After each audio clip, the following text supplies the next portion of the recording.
Hello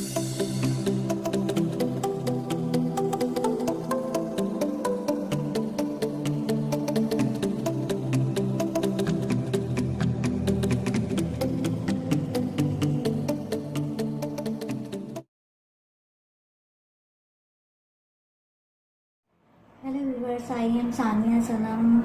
आप तमाम ही viewers को जिनसी हेल्थ टिप्स में अपना सलाम पेश करती हूँ। व्यूवर्स, मैं अपनी आज की और आने वाली तमाम वीडियोस में जिनसी बीमारियों के बारे में बताऊंगी आप लोगों को, और इनके अलामत और इनके इलाज के बारे में बताऊंगी। जिनसी बीमारी चाहे वो मर्द की हो या औरत की हो, जेंट्स की हो, लेडीज़ की हो, दोनों की जिनसी बीमारी शामिल होगी। सेक्स में होने वाली तो जो परेशानियाँ प्रॉब्लम्स हैं, बहुत से लोग इसको छुपाते हैं, बहुत से बताते हैं, लेकिन इनको छुपाना बिल्कुल नहीं चाहिए।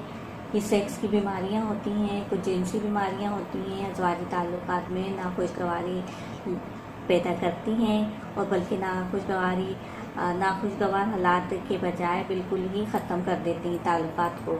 मर्दों में होने वाली सेक्स की परेशानी अक्सर मर्दाना कमज़ोरी और जो ख़ास में सख्ती का ना होना, मनी का पतला होना, बदबूदार होना और टाइमिंग का कम होना वगैरह शामिल होता है। इन तमाम कमज़ोरियों की जानिब मैं बात करूँगी जो मर्द और औरत दोनों में ही नुमाया तौर पर पाई जाती हैं। आजकल बहुत जदीद और एडवांस दौर है, लेकिन हमारी सोच बिल्कुल तंग है, बहुत कम। हमारी सोच की जो ज़हनियत है वो कमज़ोर है, और हम बहुत गलत वे में हर चीज़ को लेके जाते हैं, अपनी सोच को गलत अंदाज में ले जाते हैं। मुस्बत अंदाज अपनाएं, मुस्बत सोचें रखें। और ये बात भी सही है कि हम डॉक्टर्स के पास जाते हुए भी घबराते हैं, शर्माते हैं, अपनी जिनसी मामलात को नहीं बता पाते। ये भी गलत है।